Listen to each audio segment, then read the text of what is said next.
नमस्कार, black and white में आपका स्वागत है और मैं हूं सुधीर चौधरी। आज आप थोड़े हैरान हो रहे होंगे क्योंकि मैं इस समय स्टूडियो में नहीं हूं। मैं इस समय हूं उत्तर प्रदेश की राजधानी लखनऊ में और उत्तर प्रदेश के मुख्यमंत्री योगी आदित्यनाथ के सरकारी आवास पर।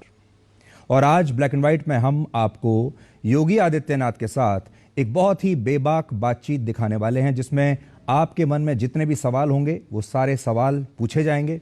क्योंकि योगी आदित्यनाथ बहुत लंबे अरसे से मीडिया से बातचीत नहीं कर रहे हैं, बहुत लंबे अरसे से उनका कोई इंटरव्यू हुआ नहीं है और एक के बाद एक विषय जमा होते जा रहे थे।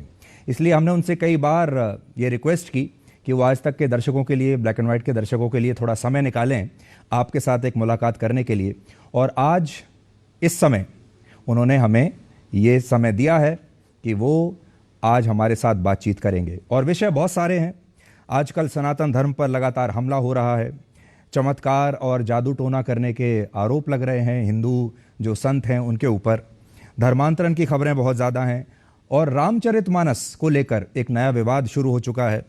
इसके अलावा उत्तर प्रदेश में, क्योंकि वो मुख्यमंत्री हैं, तो उत्तर प्रदेश के विकास की तो बात होगी ही। उनकी अपनी बैलेंस शीट क्या कहती है, उनका अपने इस दूसरे टर्म में अभी तक का परफॉर्मेंस कैसा रहा है, उस पर भी सवाल पूछेंगे।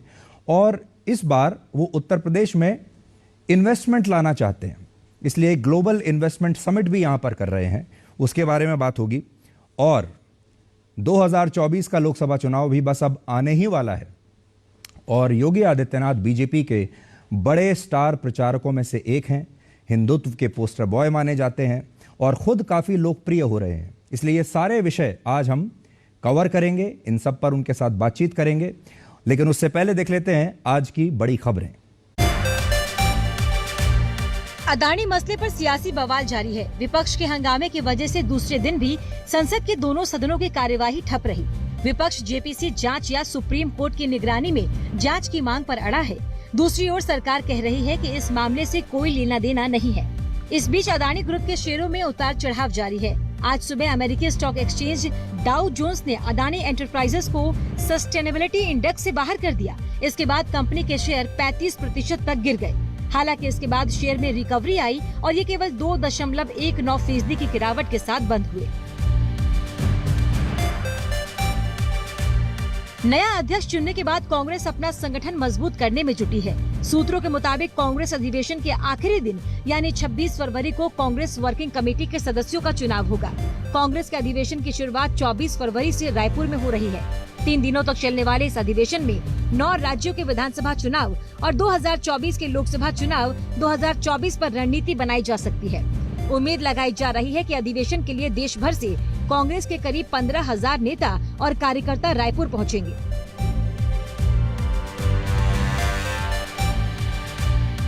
बीजेपी ने त्रिपुरा विधानसभा चुनाव के लिए अभियान शुरू कर दिया है। पार्टी के राष्ट्रीय अध्यक्ष जेपी नड्डा ने अमरपुर और कुमारघाट में 2 जनसभाओं को संबोधित किया। उन्होंने कहा कि 9 साल पहले भारत घुटने टेकने वाला देश था, फैसला न ले पाने वाला भारत था, लेकिन पीएम मोदी के नेतृत्व में भारत आकांक्षाओं का देश बन गया है। जनसभाओं के बाद नड्डा ने गोमती में एक पार्टी कार्यकर्ता के घर पारंपरिक तौर पर केले के पत्ते पर भोजन किया। उन्होंने बीजेपी कार्यकर्ताओं से चुनावी रणनीति पर चर्चा भी की।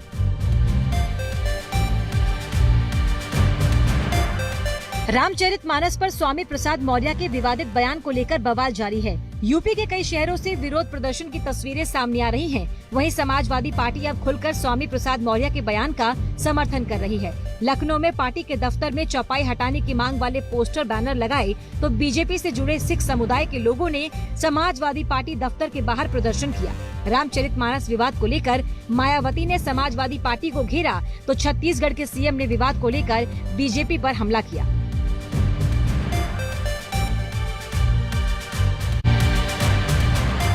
योग गुरु बाबा रामदेव के बयान पर घमासान मचा हुआ है। समाजवादी पार्टी ने उन्हें बीजेपी का दूसरा चेहरा बताया। वहीं आम आदमी पार्टी ने पूछा है कि बाबा को अपने बयान का आधार बताना चाहिए। बाबा रामदेव ने राजस्थान के बाड़मेर इलाके में कहा था कि इस्लाम में यह है कि नमाज पढ़ो फिर उसके बाद जो चाहे करो। योग गुरु के इस बयान का मुस्लिम धर्मगुरु कड़ा विरोध कर रहे हैं। उन्होंने बाबा को इस्लाम पढ़ने की नसीहत दे डाली। दूसरी ओर हिंदू धर्मगुरु बाबा रामदेव के बयान का समर्थन कर रहे हैं। हनुमानगढ़ के महंत राजू दास ने कहा कि रामदेव ने इस्लाम के बारे में जो कहा वो सही कहा। असम सरकार ने बाल विवाह के खिलाफ बड़ा एक्शन लिया। राज्य में बाल विवाह में शामिल हुए 52 पुजारियों और काजी को गिरफ्तार किया गया। पुलिस के मुताबिक सबसे ज्यादा गिरफ्तारियां धुबरी, बारपेटा, कोकराझार और विश्वनाथ जिलों से हुई। इससे पहले गुरुवार की शाम बाल विवाह के मामले में 7 लोगों को गिरफ्तार किया गया था। पूरे राज्य में अब तक करीब 1800 लोगों की गिरफ्तारी हो चुकी है। असम के सीएम ने 2 फरवरी को जानकारी दी थी कि राज्य में बाल विवाह के 4000 मामले दर्ज किए गए हैं। जम्मू कश्मीर के डोडा में जोशीमठ जैसा संकट उत्पन्न होने लगा है। जिले के नई बस्ती गांव के घरों में दरारें आ रही हैं और कुछ मकान ढह रहे हैं। नई बस्ती गांव डोडा से करीब 35 किलोमीटर की दूरी पर है। कुछ मकानों में कुछ दिन पहले दरारें आनी शुरू हो गई थी, लेकिन गुरुवार को भूस्खलन से स्थिति और खराब हो गई, जिससे क्षतिग्रस्त इमारतों की तादाद 21 तक पहुंच गई। यहाँ एक मस्जिद और लड़कियों के लिए एक धार्मिक स्कूल को प्रशासन ने असुरक्षित घोषित किया है। प्रशासन ने 19 परिवारों को अस्थायी राहत कैंपों में भेजा है। अमूल ने 4 महीने के भीतर दूसरी बार दूध के दामों में बढ़ोतरी की है। इस बार दूध के दाम 3 रुपए लीटर बढ़ाए गए हैं। अब अमूल गोल्ड की कीमत 66 रुपए प्रति लीटर और अमूल फ्रेश की कीमत 54 रुपए प्रति लीटर होगी। अमूल ने अक्टूबर में भी दूध के दाम में 2 रुपए प्रति लीटर की बढ़ोतरी की थी। दूध की कीमतें बढ़ाने को लेकर अमूल ने पशुचारे की कीमतों में 20% बढ़ोतरी की दलील दी है। पिछले 10 महीनों में दूध के दाम 12 रुपए तक बढ़े हैं। इससे पहले करीब 7 साल तक दूध के दाम नहीं बढ़े थे। मोंटाना शहर में चीन के संदिग्ध जासूसी बलून देखने के बाद हड़कंप मच गया। बलून सिविलियर एयर ट्रैफिक के ऊपर और आउटर स्पेस के नीचे उड़ रहा था। खास बात यह है कि अमेरिकी विदेश मंत्री एंटनी ब्लिंकन की चीन यात्रा से एक दिन पहले ये बलून देखा गया। ब्लिंकन 5 और 6 फरवरी को चीन का दौरा करेंगे। मोंटाना में अमेरिकी एयरफोर्स का स्पेशल बेस है, जहाँ से इंटरकॉन्टिनेंटल मिसाइल ऑपरेट की जाती है। पूरे अमेरिका में ऐसे 3 ही एयरबेस हैं। पेंटागन ने दावा किया है कि इसे अमेरिका में निगरानी के लिए भेजा गया है। नमस्कार, लखनऊ से इस स्पेशल ब्रॉडकास्ट में आपका एक बार फिर से बहुत बहुत स्वागत है। और ये स्पेशल ब्रॉडकास्ट इसलिए है क्योंकि बहुत ही स्पेशल इंटरव्यू है, वो इंटरव्यू जिसका आप सबको बेसब्री से इंतज़ार था और सनातन धर्म में जो विश्वास रखते हैं उन्हें भी बहुत इंतज़ार था और जो लोग विश्वास नहीं रखते हैं उन्हें भी उतना ही इंतज़ार था। अब तक आपको समझ में आ गया होगा। मेरे साथ हैं उत्तर प्रदेश के मुख्यमंत्री योगी आदित्यनाथ जी। आपका बहुत बहुत स्वागत है सर। नमस्ते जी, धन्यवाद जी। बहुत दिन के बाद आज आपसे इस तरह मुलाकात हो रही है और आप मीडिया से लगभग 1 साल से दूर हैं। कोई ख़ास वजह थी? आप मीडिया से अब आपने बात करना, इंटरव्यू देना ही बंद कर दिया? मीडिया में सबसे ज़्यादा मेरे समाचार ही छपते हैं। बिना इंटरव्यू दिए? नहीं, बिना इंटरव्यू दिए नहीं। मार्च 2022 में उत्तर प्रदेश विधानसभा के चुनाव संपन्न हुए। विधानसभा चुनाव संपन्न होने के 2 महीने के अंदर ही आजमगढ़ और रामपुर के लोकसभा का उपचुनाव आ गया। उपचुनाव के तत्काल बाद विधान परिषद के 36 सीटों के चुनाव आ गए। इसके बाद फिर उपचुनाव आ गए। दूसरे देश के अंदर और प्रदेश के अंदर भी हम लोगों के लगातार कार्यक्रम लगे हुए थे, तो उन कार्यक्रमों के माध्यम से मीडिया से तो हमारा इंटरेक्शन लगातार बना रहा है। तो आपको ये जो पहले तो स्टारडम था आपका, अब आपका सुपर स्टारडम हो गया है, ये कैसा लगता है अभी आपको? देखिए, हम लोग जो पहले थे वही है। हाँ, उत्तर प्रदेश को मीटर गेज से अब हमने बुलेट ट्रेन की स्पीड से आगे बढ़ा दिया है और उत्तर प्रदेश आगे बढ़ रहा है तो अच्छा लगता है। योगी जी, आप एक बड़े यूनिक संत हैं। संत तो देश में और हमारे समाज में बहुत हैं। आप एक संत भी हैं, प्रशासक भी हैं और आजकल जो ग्लोबल समिट की, इन्वेस्टमेंट समिट की बात आप कर रहे हैं, अब ऐसा लगता है कि अब आप अर्थशास्त्री भी बन गए हैं। तो एक ऐसा संत जो अब इकोनॉमी की बात भी करता है, फाइनेंस की बात भी करता है, तो एक बड़ा यूनिक सा कॉम्बिनेशन आपने बनाया है। देखिए, हम लोगों ने जीवन को एकांकीपन के साथ नहीं, समग्रता के साथ जीने पर विश्वास किया है और कभी हम लोगों ने इस बात विकास का कभी विरोध नहीं किया। वो ठीक है, मेरे बाने को देख कर के लोग पहले क्या बोलते थे या क्या सोचते थे, मैंने कभी उस पर कोई प्रतिक्रिया नहीं व्यक्त की। लेकिन मैं 1998 से लेकर के 2017 तक देश की संसद में था। 2017 में आदरणीय प्रधानमंत्री जी ने और पार्टी ने मुझे प्रदेश की जिम्मेदारी दी। 2017 से मैं प्रदेश में हूँ, मुख्यमंत्री के रूप में यहाँ सेवा कर रहा हूँ। हमने अपनी पार्टी की विचारधारा और उनके मूल्यों और सिद्धांतों के प्रति अपनी प्रतिबद्धता व्यक्त करते हुए विकास को फोकस किया है। और समग्र विकास की जब हम बात करते हैं तो उसमें निवेश भी आता है, इंफ्रास्ट्रक्चर डेवलपमेंट के कार्य भी आते हैं, लोक कल्याणकारी वे सभी कार्यक्रम आते हैं जो प्रत्येक नागरिक के जीवन में परिवर्तन के वाहक हो सकते हैं। और हमने राज्य के अंदर उन्हीं कार्यक्रमों को आगे बढ़ाया है जो जन अपेक्षाएं थी और जो डबल इंजन सरकार से लोग उम्मीद करते थे। जब आप पहली बार मुख्यमंत्री बने थे, मुझे याद है तब भी मैंने यहीं आपका इंटरव्यू किया था। उस समय लोग सोचते थे कि आप एक संत हैं, चलो सांसद तो हैं, अच्छा काम किया सांसद रहते हुए, लेकिन आप उत्तर प्रदेश जैसे बड़े राज्य की सरकार चला नहीं पाएंगे। यहाँ अफसरशाही बड़ी मजबूत है और सरकार आप नहीं अफसर ही चलाएंगे। पहले आपके बारे में ये इंप्रेशन था, फिर आपने उसको ठीक किया, फिर आप एक सख्त प्रशासक की तरह फिर आपने लॉ एंड ऑर्डर को ठीक किया।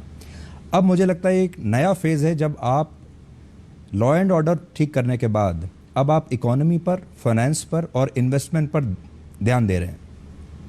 तो ये सब कुछ आपने एक वेल प्लान्ड तरीके से आपने ये रोड मैप बनाया था कि एक एक करके पहले ऐसे करेंगे और फिर बाद में आखिर में इन्वेस्टमेंट लेकर आएंगे। देखिए,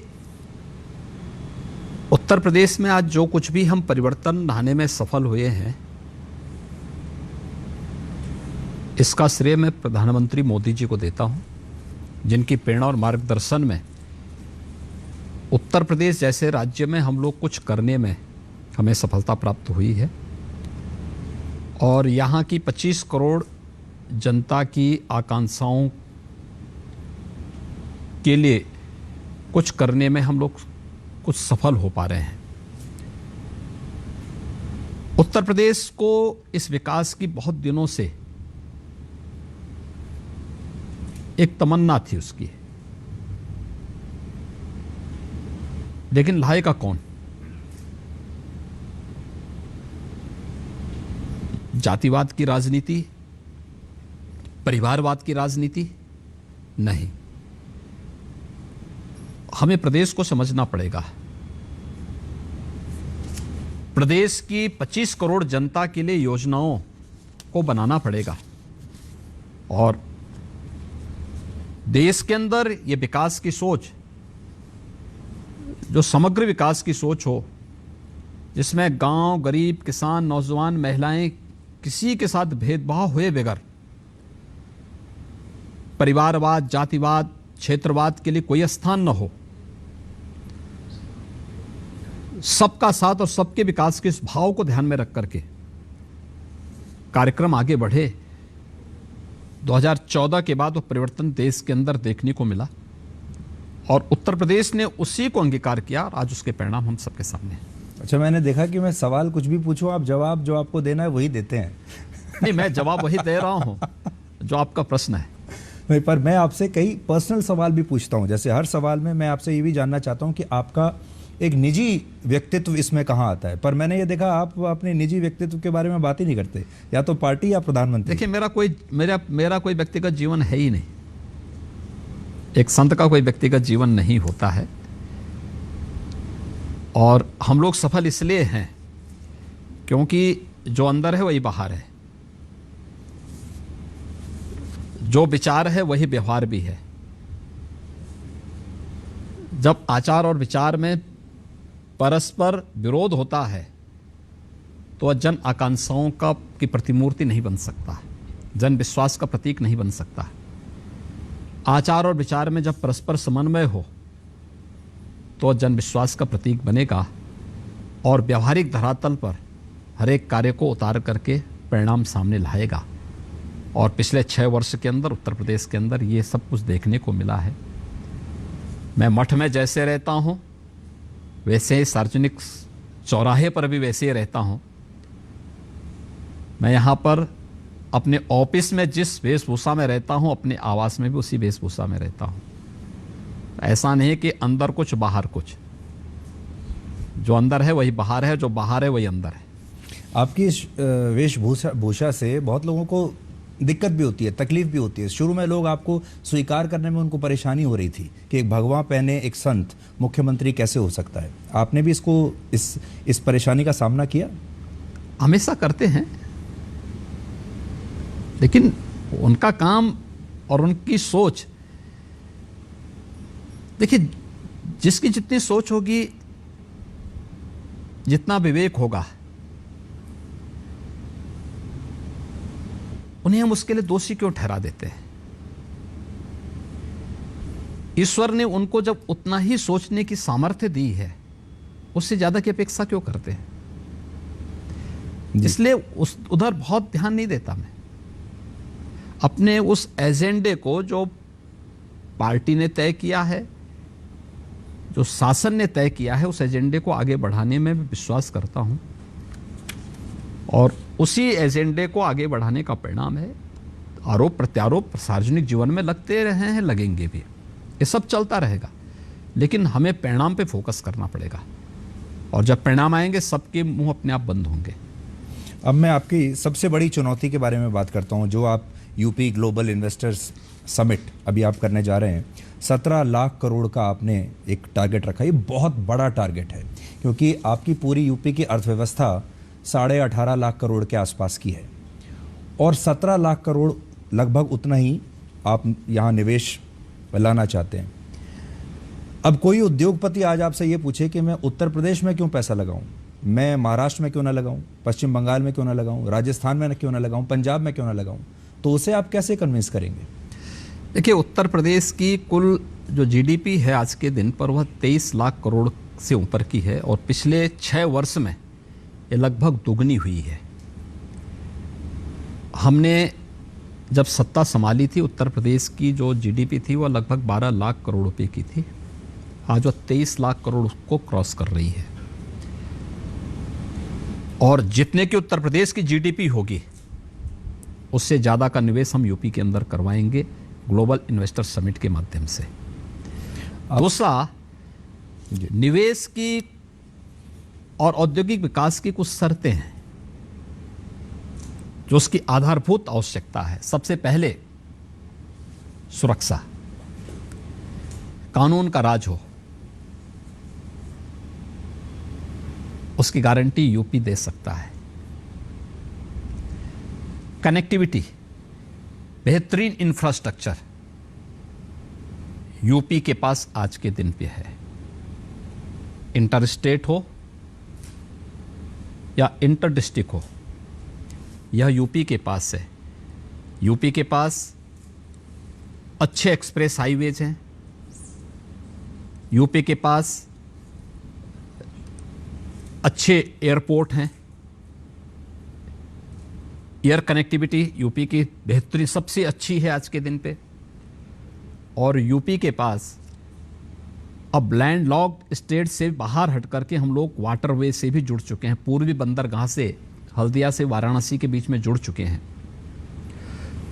मेट्रो की सबसे अच्छी सेवाएं देश के अंदर हमारे पास हैं। रैपिड रेल यूपी का प्रारंभ होने वाला है। तो डबल इंजन सरकार की स्पीड के साथ जब विकास दर दिखाई दे रही हो, वह यूपी के अंदर है। ईज ऑफ डूइंग बिजनेस में यूपी ने जो रिफॉर्म किए हैं, 14वें स्थान से 2वें स्थान पर यूपी आया है और इसमें भी यूपी ने और सुधार किए हैं।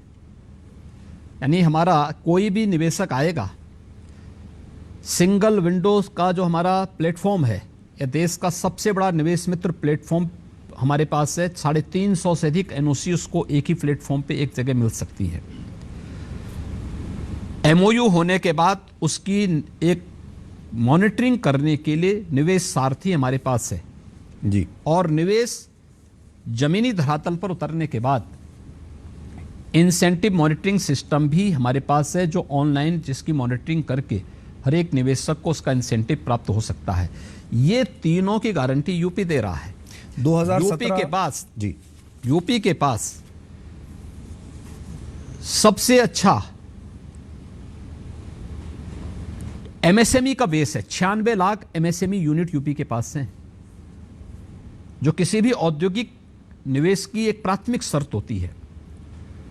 और 64 लाख हेक्टेयर से अधिक लैंड, 64,000 एकड़ से अधिक लैंड बैंक के रूप में हमारे पास मौजूद है, जहां पे हम निवेश को जमीनी धरातल पर उतारने में पूरी तरह सक्षम है। इन चारों पर, और man power, skill and unskilled man power सबसे ज्यादा यूपी के पास है। तो फिर यूपी पीछे क्यों हटेगा? और यूपी के पास योगी भी है। नहीं, मैं तो सबकी सेवा के लिए समर्पित हुई। आपने अपना जो लक्ष्य रखा है $1 ट्रिलियन इकोनॉमी बनाने का रखा है अगले 5 साल में। इसका मतलब है 82 लाख करोड़ की इकोनॉमी आप बनाएंगे। और अगर कैलकुलेट करें तो हर साल आपको 10 से 12 लाख करोड़ का विस्तार करना पड़ेगा। ये इतना मुश्किल लक्ष्य है कि आप समझिए कि क्रिकेट की भाषा में कहूं तो T20 मैच आप खेल रहे हैं, लेकिन हर बॉल पर आपको छक्का मारना पड़ेगा। देखिए, छक्के के आगे भी अगर कोई बॉल पड़ सकती तो यूपी वहां की यात्रा करने को तैयार है। योगी जी, एक हमारे दर्शकों को भी ये लग रहा होगा आज कि हमारे दर्शकों ने आपको लॉ एंड ऑर्डर की बात करते हुए देखा है, बुलडोजर की बात करते हुए देखा है, हिंदुत्व की बात करते हुए देखा है, इकोनॉमी की बात करते हुए, फाइनेंस की बात करते हुए, आंकड़ों की बात करते हुए। ये एक नया अनुभव होगा। और दर्शकों को मैं ये भी बता दूं कि योगी जी ने असल में BSc किया है मैथ्स में, तो आपकी वो डिग्री अब ज़रूर काम आ रही होगी आपके। देखिए, डिग्री के साथ साथ व्यावहारिक जीवन के उन चुनौतियों से जूझते हुए, दूसरा व्यावहारिक जीवन में अपने बड़ों का मार्गदर्शन लेते हुए, उनके साथ कार्य करते हुए जो अनुभव हुए हैं, वह एक नया व्यावहारिक ज्ञान होता है और वह महत्वपूर्ण होता है। और उन सभी चीज़ों को लेकर के समग्रता के साथ जब हम आगे बढ़ते हैं तो वह हम लोगों को एक नई ऊर्जा देता है। अब मैं अगले विषय पर आता हूँ। 2024 का चुनाव अब आने ही वाला है। राष्ट्रीय कार्यकारिणी हुई, उसमें प्रधानमंत्री मोदी ने पूरा रोड मैप भी बताया कि बजट को लेकर घर घर जाइए और सरकारी योजनाओं को लेकर घर घर जाइए। आपका अपना आकलन या ये कह लीजिए कि आपकी अपनी भविष्यवाणी 2024 के बारे में क्या है? देखिए, 2024 में प्रधानमंत्री मोदी जी के नेतृत्व में भारतीय जनता पार्टी 2019 से अच्छे बहुमत से फिर से सरकार बनाएगी और उत्तर प्रदेश में 2019 से अच्छी सीटें 2024 में आएंगी। आपको कभी वो दबाव महसूस होता है, जैसे टीम में एक ओपनिंग बैट्समैन होता है और उससे ये उम्मीद की जाती है कि ये तो शतक लगाएगा ही हर मैच में, इसलिए क्योंकि आपका सबसे बड़ा राज्य है, सबसे ज़्यादा सीटें आपके पास हैं, आपसे हर बार ये उम्मीद लगाई जाती है कि अब आप 70+ सीटें तो आप लाएंगे ही। ये 100% आएगा। उम्मीद वहीं होती है जहां आने की संभावना होती है और उत्तर प्रदेश उन्हीं संभावनाओं वाला प्रदेश है। आजकल योगी जी, आपने एक नया एजेंडा बनाया जिस पर बहुत चर्चा हो रही है। जब आपने कहा कि जो सनातन धर्म है वो एक राष्ट्रीय धर्म है, उसको लेकर लोग बड़े अनकंफर्टेबल हैं। और उसके बाद लगातार आपने देखा होगा सनातन धर्म पर हमले भी बहुत हो रहे हैं, साधु संतों को लेकर भी तरह तरह की बात की जा रही हैं और कहा जाता है कि भाई ये तो चमत्कार दिखाते हैं, ये तो जादू टोना करते हैं। इस पर आपकी क्या प्रतिक्रिया है? देखिए, मुंडे मुंडे मतरी भिन्ना। जब एरोप्लेन नहीं आया होगा और पुष्पक विमान की चर्चा हुई होगी तो लोगों को लगा होगा कि क्या बात कर रहे हैं सब। महर्षि भारद्वाज के विमानन शास्त्र के बारे में जिन लोगों ने उस समय पढ़ा होगा और खासतौर पर पश्चिम के लोगों ने, तो उन लोगों को आश्चर्य होगा कि अरे सब तो एक कपोल कल्पना है। या भारतीय दर्शन जिन बातों को कहता रहा है, जिन लोगों ने व्यावहारिक जीवन उस रूप में नहीं देखा है, जिन लोगों को बाह्य दृष्टि और भौतिक दृष्टि ही सब कुछ नजर आती है, उनके लिए सब कपोल कल्पना ही होगी। लेकिन आज जब जहाँ तक सनातन धर्म की बात है, हर देश का अपनी एक आत्मा होती है जो उसको संजीवनी देती है जो उसकी पहचान होती है, जो उसके विपरीत परिस्थितियों में सदैव उसका संबल बनती है, और ऐसे ही सनातन धर्म भारत की आत्मा है, भारत की पहचान है, विश्व मानवता के कल्याण की गारंटी है। और इसलिए मैंने कहा कि सनातन धर्म भारत का राष्ट्रीय धर्म है। यह धर्म और मत और मजहब के भेद को हमें समझना होगा। धर्म एक जीवन पद्धति है, मत और मजहब एक उपासना विधियां हैं। इन दोनों को हमें समझना होगा। जो समझ पाएगा वह इसके मर्म को समझ पाएगा, जो नहीं समझ पाएगा वो अपनी व्याख्या करेगा, आरोप प्रत्यारोप, आलोचना प्रत्यालोचना होता रहेगा। या ये कह लीजिए कि जिसको समझ में आ गया वही रहेगा, जिसको समझ में नहीं आया वो नहीं रहेगा। नहीं, अब ये आपकी सोच हो सकती है, हम किसी को भगा नहीं रहे हैं, लेकिन राष्ट्रीयकरण की मुख्य धारा के साथ जोड़ने का आह्वान सबको करेंगे। पर आप ये ज़रूर एक इशारा कर रहे हैं भविष्य के लिए कि ये सनातन धर्म एक वृक्ष की तरह है और जिसे भी भारत में रहना है इसी वृक्ष के छत्र छाया में रहना होगा। मानवता के कल्याण का मार्ग जब भी प्रशस्त करेगा, सनातन धर्म ही करेगा। और इसके अलावा कोई और नहीं कर सकता। दुनिया के अंदर हर जगह ये बात है, मैं बड़ा, ये मेरा, ये तेरा। अकेले सनातन धर्म इस बात की गारंटी देता है कि ये मेरा है, ये पराया है। ये तो छोटी सोच के लोग ही बोलते हैं। विराट सोच के लोगों के लिए तो पूरा दुनिया ही एक कुटुंब है। अयम निज परोवेति गणना लघु चेतसाम उदार चरितानाम तो वसुधैव कुटुंबकम। और यही सनातन धर्म का उद्घोष है। तो जो लोग गज़वा-ए हिंद का सपना देखते हैं, जो लोग खालिस्तान का सपना देखते हैं, जो लोग भारत को तोड़ने का सपना देखते हैं, जिसको हम टुकड़े टुकड़े गैंग भी कहते हैं, जो माओवादी हैं, वो तो आपके इस विचार को का बहुत ज़बरदस्त विरोध करेंगे और इस देश को फिर से पोलराइज करने की कोशिश करेंगे। कभी सफल नहीं होंगे। ये नया भारत है, कभी वे सफल नहीं होने वाले हैं। और नया भारत अपनी विरासत पर गौरव की अनुभूति करता है। नया भारत प्रधानमंत्री मोदी जी के नेतृत्व में दुनिया को नेतृत्व देने की सामर्थ्य रखता है और G20 का समिट इसका उदाहरण भी है। जी, अब ये नया भारत में भी दो रूप आ रहे हैं। एक तो जो नया भारत जिसकी आप बात करते हैं और एक राहुल गांधी जिस भारत को जोड़ने की बात करते हैं, भारत जोड़ो यात्रा। राहुल गांधी की ये जो विचारधारा है और भारत जोड़ने की जो बात हो रही है, इसका आकलन कैसे करते हैं आप? देखिए, कांग्रेस पार्टी देश की सबसे बड़ी पुरानी राजनीतिक पार्टी है और वह अपनी नकारात्मकता के कारण लगातार गर्त की तरफ जा रही है। अगर कांग्रेस के नेता ही कांग्रेस के बारे में नहीं सोचना चाहते हैं तो देश और आम जनमानस क्यों सोचेगा? किसी भी राष्ट्रीय इशू में और सरकार के साथ में नहीं खड़े होते। देश के अंदर रहेंगे तो देश का विरोध करेंगे, आपस में लड़ाने की बात करेंगे। देश के बाहर जाएंगे तो देश की निंदा करेंगे। उत्तर प्रदेश के बाहर जाएंगे तो उत्तर प्रदेश की निंदा करेंगे। और जब सत्ता में जाना हो तो उत्तर प्रदेश को मोहरा बनाने का काम भी करेंगे। जनता इस दुविधापूर्ण चरित्र से उब चुकी है।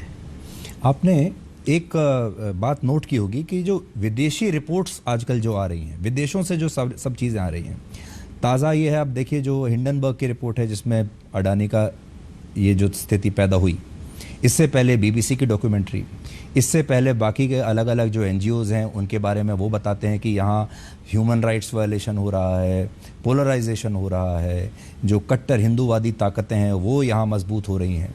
तो ये जो विदेशी रिपोर्ट्स हैं ये हमारे देश की राजनीति में बहुत एक अहम रोल देखिए प्ले कर रही है। ये चीजें जब भी चुनाव आते हैं उसके आसपास इस प्रकार की बहुत सारी चीजें आएंगी, लेकिन नेतृत्व के प्रति देश की जनता के मन में जो विश्वास है वह बड़ी बात है। और इस पे कोई भी प्रतिक्रिया व्यक्त करने के पहले विपक्ष को भी उन साजिशों के बारे में जरूर सोचना चाहिए जो भारत के खिलाफ अंतर्राष्ट्रीय मंचों पर रची जा रही है।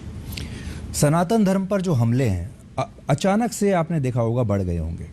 अब जब सनातन धर्म से जुड़ा कोई संत कोई बात करता है तो उसको कहते हैं तो चमत्कार दिखा रहा है, जादू टोना कर रहा है। दूसरे धर्मों से जुड़े हुए जो लोग हैं जब वही वो काम करते हैं तो उसको वो बहुत रैशनल मानते हैं। मदर टेरेसा अगर कहे तो उसको वो बोलते हैं कि ये दैविक शक्ति है, लेकिन हमारा कोई संत अगर कोई चीज़ भविष्यवाणी कर दे तो कहते हैं कि ये जादू टोना कर रहा है। ये आपको क्या लगता है कि जानबूझकर इस समय ये हो रहा है ताकि? देखिए यही दोहरा चरित्र तो उनको हमेशा कटघरे में भी खड़ा करता है, उन्हें अविश्वसनीय भी बनाता है। हमने अपनी बात किसी पे थोपी नहीं है, हमारे किसी संत ने किसी पे अपनी बात नहीं थोपी है। आपको अच्छा लगता है आप देखिए, नहीं लगता मत देखिए। आपको जो पसंद आए वो करिए।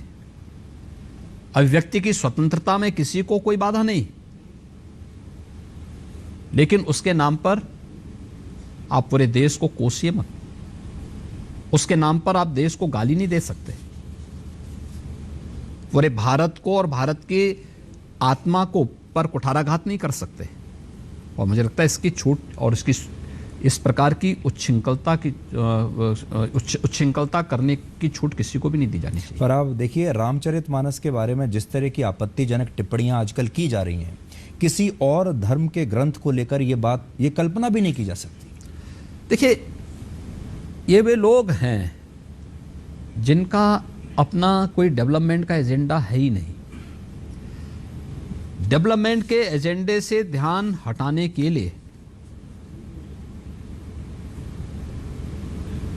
इस प्रकार के मुद्दों को उठाया जाता है जो समाज में वैमनस्यता पैदा कर सके, लेकिन वे कभी सफल नहीं होंगे क्योंकि उनकी असलियत समाज समझ चुका है। आपकी लोकप्रियता के बारे में बात करते हैं। आपकी लोकप्रियता लगातार बढ़ी है हाल के दिनों में। पहले मैंने आपको कहा, पहले आप स्टार थे, फिर सुपरस्टार हुए, अब तो उससे भी शायद ज़्यादा आपकी लोकप्रियता बढ़ रही है। और आप हिंदुत्व के एक पोस्टर बॉय के तौर पर लोगों के सामने हैं, उसमें भी हार्डलाइनर हिंदुत्व। तो आप अपनी इस छवि से बिल्कुल सहज हैं? इस छवि के साथ आपने जानबूझकर ऐसी बनाई है या आप? देखिए मैं एक योगी हूँ और ये एक योगी के रूप में ही रहना पसंद करता हूँ। ना मैं हार्ड हूँ ना सॉफ्ट हूँ, मैं केवल एक योगी हूँ और योगी के रूप में अपने दायित्वों का निर्वहन कर रहा हूँ। देखिए पहले जब वाजपेयी जी थे तो वाजपेयी जी सॉफ्ट चेहरा माने जाते थे, आडवाणी जी हार्ड लाइनर माने जाते थे।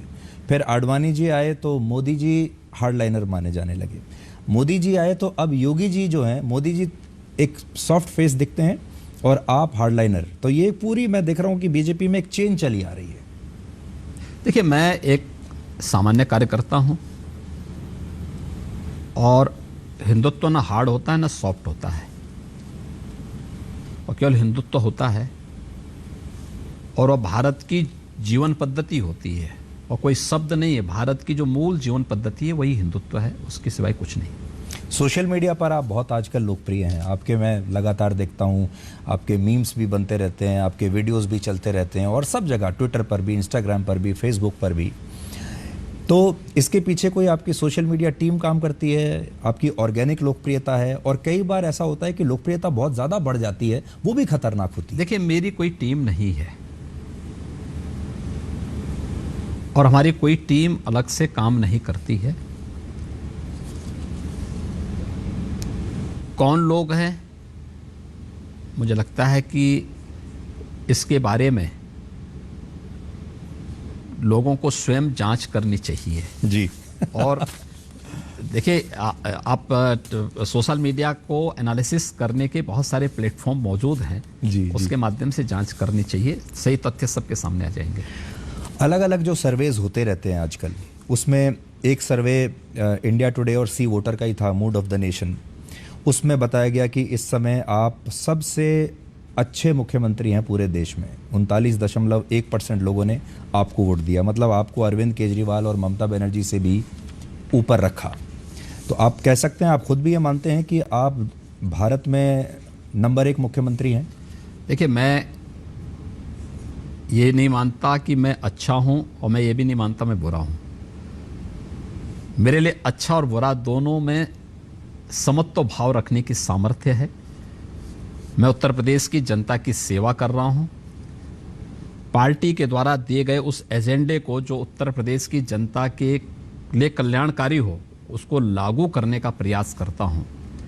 और उसको प्रयास करने के लिए निरंतर जो भी अपने स्तर पर जिस भी प्रकार के कार्यक्रम को आगे बढ़ाने की आवश्यकता होती है, उस कार्यक्रम को लेकर के चल रहा हूं। हमने ये भी एक सर्वे किया कि भारत में नेतृत्व को लेकर लोगों के दिमाग में किस किस के चेहरे आते हैं। ऑब्वियसली प्रधानमंत्री मोदी तो उसमें बहुत ही आगे हैं और पहली चॉइस पूरे देश की वही है, लेकिन उनके बाद जिनके बारे में बात होती है उसमें भी सबसे आगे आप ही का नाम आता है। देखिए, मैं किसी भी पद के लिए दावेदार नहीं हूं। मैं एक योगी हूं और योगी के रूप में ही अपना जीवन आगे बढ़ाना चाहता हूं। आप उत्तर प्रदेश में ही रहना चाहेंगे या कभी दिल्ली भी जाना चाहेंगे? देखिए, मैं उत्तर प्रदेश की इस जनता की सेवा कर रहा हूं और उत्तर प्रदेश में ही मेरी रहने की इच्छा भी है। बाकी मेरी कोई अन्य इच्छा भी नहीं है। पर आप कभी इस तरह के सर्वेज को देखते हैं, इस तरह की जो सोशल मीडिया पर आपके लेकर जो इतनी फुर्सत हो तब कोई देखे ना। तो आप कंज्यूम करते हैं सोशल मीडिया? नहीं, बहुत कम, बहुत कम। आपने अभी हाल ही में एक फिल्म आई पठान, वो देखी? देखिए, मैं फिल्मों को सॉरी मैं देख नहीं पाता हूँ, ना मेरे पास इतना समय ही हो पाता है, क्योंकि 25 करोड़ की आबादी के राज्य में देखिए, मैं कलाकारों का सम्मान करता हूँ, साहित्यकारों का पूरा सम्मान करता हूँ। जिसके अंदर कुछ भी प्रतिभा है उसको हम पूरा सम्मान देते हैं। इतना समय नहीं होता है कि हम फिल्मों को देख पाएं या किसी अन्य उसको देख पाएं, लेकिन कोई भी कलाकार और किसी भी साहित्यकार का या जिसके अंदर कुछ भी प्रतिभा है उसको भरपूर सम्मान अपने व्यक्तिगत स्तर पर भी और शासकीय स्तर पर भी हम लोग देते हैं। अभी हाल ही में आप मुंबई गए थे, तो वहाँ आप बहुत सारे बॉलीवुड के कलाकारों से, प्रोड्यूसर से, डायरेक्टर से आप मिले थे। हाँ। उस मीटिंग का क्या एजेंडा, आप क्या चाह रहे हैं उनसे और रिस्पॉन्स कैसा मिला आपको? देखिए, मैं मुंबई गया था उत्तर प्रदेश के ग्लोबल इन्वेस्टर समिट के रोड शो को लेकर के। रोड शो में मैं उद्योगपतियों से भी और निवेशकों से भी मुलाकात मैंने की थी। वित्तीय संस्थानों के प्रमुखों और बैंकर्स के प्रमुखों के साथ मैंने दूसरी बैठक की थी और तीसरी बैठक एक्टर, डायरेक्टर और प्रोड्यूसर के साथ मैंने की थी। तीनों बैठक मेरी बहुत सफल थी और बहुत पॉजिटिव रिस्पांस था लोगों का, क्योंकि उत्तर प्रदेश में हमारी फिल्म सिटी बहुत जल्दी आने वाली है। इसको लेकर के मुझे उनके साथ संवाद बनाना था और उनके साथ संवाद बनाने के साथ साथ कैसे हम इन कार्यक्रमों को आगे बढ़ा सकते हैं, इसके बारे में उनकी राय भी लेनी थी। उत्तर प्रदेश के बारे में ज़्यादातर की राय बहुत पॉजिटिव थी। बहुत सारे लोग ऐसे थे जो उत्तर प्रदेश में नहीं आए थे या उनको कोई कार्यक्रम करने या यहाँ पर कोई भी अन्य आयोजन के साथ जुड़ने का अवसर नहीं प्राप्त हो पाया था। उनके मन में कुछ जिज्ञासाएं थी। मैंने उनको कहा, आप एक बार यूपी में आके देखिए। आपने नोट किया होगा उत्तर प्रदेश में पारंपरिक तौर पर, आप जब मुख्यमंत्री नहीं बने थे उससे पहले से ही हिंदी फिल्मों में उत्तर प्रदेश का जब चित्रण किया जाता है तो कोई अपराध की कोई कहानी होती है, कोई किडनैपिंग की कोई कहानी होती है। इस तरह की कहानियों में उत्तर प्रदेश की पृष्ठभूमि रखी जाती थी इससे पहले। तो आपको लगता है अब उसको बदलने का समय आ गया है? अब उत्तर प्रदेश की पहचान राम जन्मभूमि से और काशी विश्वनाथ धाम से है। अब उत्तर प्रदेश उससे उभर चुका है। जी, अभी मैं वापस उस फिल्म पर ही आता हूँ। पठान फिल्म को जब आई तो उसमें एक देश दो हिस्सों में बट गया, पोलराइजेशन हो गया और ऐसा लगने लगा कि जो इस फिल्म को देखेगा वो एंटी नेशनल है और जो है वो एक कई लोगों ने उस पर बयानबाजी शुरू कर दी। क्या आपके राज्य में भी उस फिल्म का विरोध हुआ या आपने उसको लॉ एंड ऑर्डर सिचुएशन को समझते हुए उत्तर प्रदेश के अंदर कोई विरोध कहीं नहीं हुआ था। एक जगह वो आपसी विवाद था, वहां पे एक दर्शक उस पूरी फिल्म को रील बना रहा था उसका, इसको लेकर के सिनेमा हॉल के कर्मचारियों ने उससे रोका था, तो इसी में उन लोगों में विवाद हुआ था। तो मैंने पूछा, मैंने कभी रील क्यों बनाना चाहता था, तो उन्होंने कहा इस सोशल मीडिया में फिर उसको लेकर के उसको काफ़ी इन लोगों को नुकसान होता है, इस बात को लेकर के उस विवाद हुआ था। शेष अन्य कोई विवाद यहाँ पे नहीं था। हम एक बात का जरूर ध्यान दें कि जब भी कोई इस प्रकार की कोई फिल्में आती हैं या कोई इस प्रकार के मंचन होते हैं, जन भावनाओं का सम्मान जरूर होना चाहिए। प्रस्तुतिकरण के साथ साथ उन भावनाओं का सम्मान होना चाहिए जिनके लिए हम प्रस्तुत करना चाहते हैं, और किसी को भी सेंटिमेंट के साथ खिलवाड़ करने या भावनाओं को भड़काने की इजाज़त भी नहीं देनी चाहिए। जी योगी जी, आपने देखा होगा आजकल हर मुद्दे को लेकर उसका एक सांप्रदायिक एंगल सामने आ जाता है। जैसे हल्द्वानी में हुआ, अतिक्रमण हुआ और जब वहाँ बुलडोज़र पहुँचा तो उसका एक अलग ही एंगल सामने आ गया। उत्तर प्रदेश में आप इस तरह की स्थितियों से कैसे डील कर सकते हैं, और मान लीजिए हल्द्वानी जैसी घटना अगर आपके राज्य में हुई होती तो आप क्या करते? देखिए, अब वहाँ की क्या परिस्थितियाँ थी ये वहाँ का अपना विषय है। उत्तर प्रदेश अपने पिछले 5 वर्ष के दौरान हम लोगों ने बहुत सारे ऑपरेशन यहाँ पर किए हैं, और पूरा होमवर्क करने के बाद ये सब चीज़ें होती हैं, और हमने सफलतापूर्वक इस प्रकार के किसी भी विकास के मार्ग में बाधक बने उन कार्यक्रमों को सफलतापूर्वक यहाँ पे लागू भी किया है। अपने बड़े से बड़े कार्यक्रम भी हम लोगों ने आयोजित किए हैं। जी, आपकी एक तस्वीर थी चुनाव से पहले जब प्रधानमंत्री मोदी यहाँ आए थे, आप और प्रधानमंत्री मोदी उसमें दोनों साथ नज़र आ रहे हैं। तो हम चुनावों में सुनते थे कि एक फार्मूला होता है MY, मुस्लिम और यादव कॉम्बिनेशन, जिसमें पार्टियों ने लंबे समय तक उस कॉम्बिनेशन को लेके चुनाव जीते। अब इस MY का मतलब बदल गया है। अब इस MY का मतलब हो गया मोदी जमा योगी। आपको ऐसा लगता है कि वो तस्वीर एक्चुअली बड़ी आइकॉनिक थी और वो तस्वीर बहुत सारी चीज़ों को चित्रित करती है, और वो तस्वीर वाकई में डबल इंजन भी उसी तस्वीर में छिपा हुआ है, और उस तस्वीर ने एकदम चुनावी तस्वीर को बदल दिया। देखिए, प्रधानमंत्री मोदी जी देश के अंदर देश की सबसे बड़ी ताकत है। उनके नेतृत्व में भारत ने दुनिया के सामने अपनी एक नई पहचान बनाई है। स्वाभाविक रूप से किसी भी चुनाव में मोदी जी अपने आप में एक बहुत बड़ा नाम है। 2014 रहा हो, 2017 रहा हो, 2019 रहा हो या 2022, तो मोदी जी के ही नाम पर और पिछले 9 वर्ष के अंदर हुए कार्यों को पूरा देश भी देख रहा है, और भारत की 140 करोड़ की आबादी भी उसको महसूस कर रही है। क्योंकि समाज का कोई तबका ऐसा नहीं जो इन कार्यक्रमों से और उन कार्यों से किसी न किसी रूप में लाभान्वित न हुआ हो, या उससे जुड़ा हुआ न हो, या उस परिवर्तन का साक्षी न बन रहा हो। तो स्वाभाविक रूप से इसका लाभ तो उत्तर प्रदेश में होना ही था। जी, अब देखिए, राम मंदिर तो लगभग कंप्लीट होने वाला है। तो राम मंदिर के नाम पर जो लोग आपको वोट देते थे, अब उनकी अपेक्षाएं और आगे बढ़ गई, क्योंकि राम मंदिर तो आपने कर दिया, 370 भी आपने कर दिया। अब लोग शायद यूनिफॉर्म सिविल कोड आपसे मांगेंगे अगले चुनाव से पहले, शायद आपसे POK मांगेंगे। तो क्या उन मांगों को पूरी करने के लिए सरकार तैयार है, बीजेपी तैयार है? देखिए, हमारे यहाँ एक बात कही गई है कि अभी तो जो ये कार्यक्रम थे, जनता के सामने जो बातें कही गई थी या जो जन अपेक्षाएं थीं, अगर हमने नहीं भी कहा तब भी अगर वो देश की आवश्यकता थी, उन कार्यक्रमों को सफलतापूर्वक लागू किया गया। अब उसके प्रति कृतज्ञता ज्ञापित करने और धन्यवाद ज्ञापन करने का अवसर है। प्रधानमंत्री मोदी जी के प्रति धन्यवाद ज्ञापित करने का एक अवसर देशवासियों के सामने, प्रदेशवासियों के सामने है। ये उन जन भावनाओं को पहली बार आज़ादी के बाद सम्मान मिला। एक दूसरा, संकट के समय कौन आपका साथी रहा है। इस सदी की सबसे बड़ी महामारी कोरोना के दौरान भारत जैसे देश में, मुझे याद है 1998 में पहली बार सांसद बना था। तब तक पूर्वी उत्तर प्रदेश में, और बाद में वो बीमारी फैलते फैलते प्रदेश के 38 जनपदों में फैली थी, इंसेफ्लाइटिस की जी, एक भयावह रूप ले चुकी थी।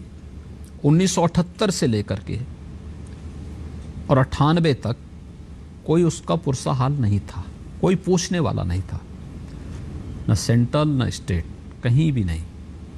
98 में मैंने उस मुद्दे को संसद में रखने का प्रयास किया था, कुछ अड़चनें आई, फिर मुझे सफलता मिली, मैं लड़ता रहा। इंसेफ्लाइटिस का वैक्सीन जापान 1905 में बना चुका था और भारत में वैक्सीन आया 2006 में। 100 वर्ष लगे हैं वैक्सीन आने में, भारत आने में।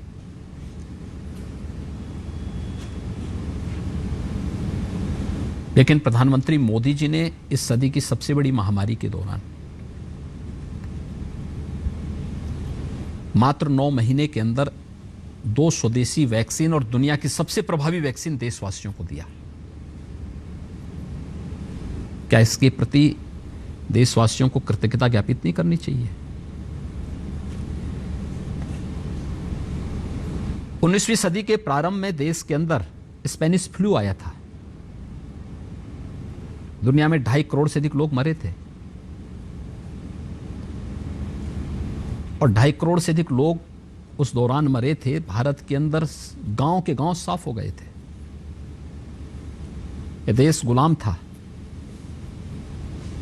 न दवा की व्यवस्था थी और न ही राशन की व्यवस्था थी। जितने लोग बीमारी से मरे थे उससे कई गुना लोग भूख से मरे थे।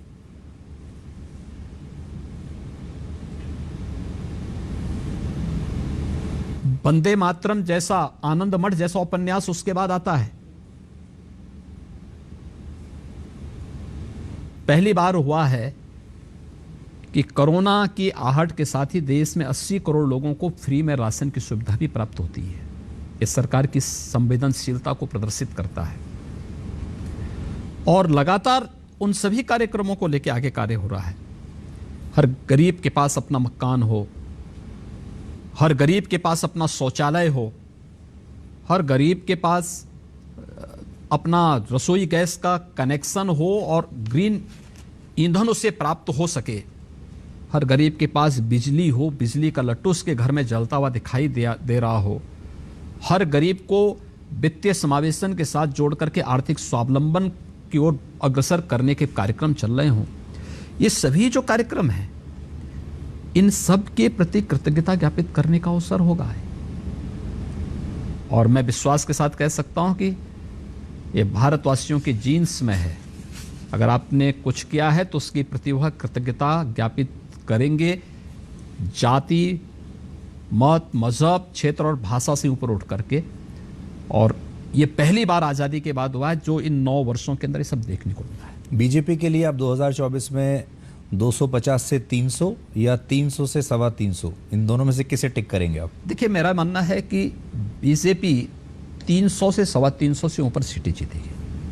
आपने जो अपनी सारी योजनाएं अभी बताई और प्रधानमंत्री ने भी कहा कि इन्हें घर घर पहुंचाना चाहिए, इसमें आपने कोई भेदभाव नहीं किया जाति, धर्म, किसी भी वजह से। लेकिन आजकल जो वापस मैं आपको उस मुद्दे पर ला रहा हूँ, रामचरितमानस को लेकर जो बात हो रही है, और ख़ास तौर पर ढोल गंवार शूद्र पशु नारी सकल ताड़ना के अधिकारी, इसको पकड़कर लोगों ने एक इसमें से शूद्र वाला एंगल निकाल लिया और कहा है कि रामचरितमानस डिवाइड करती है।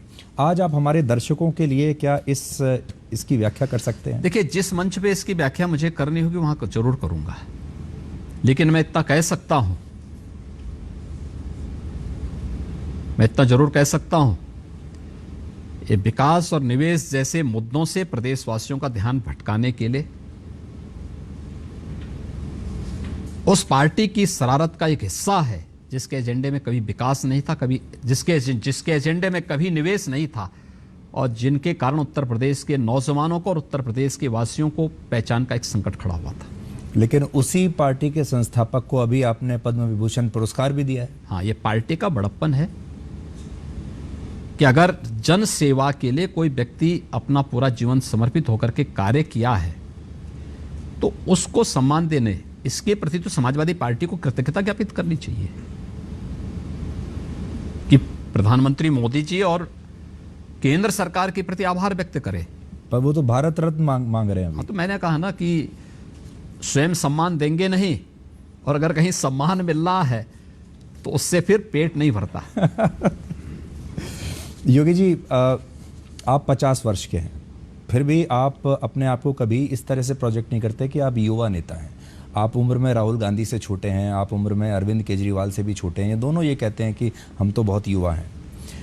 इस नाते आपके पास एक्टिव पॉलिटिक्स के कम से कम नहीं तो अभी 30 वर्ष और हैं, और 50 वर्ष की उम्र में ही आपने ये ऊंचाइयां पाली हैं इतनी जल्दी। अब आगे के जो 30 वर्ष हैं, इसमें आपका एजेंडा क्या रहने वाला है?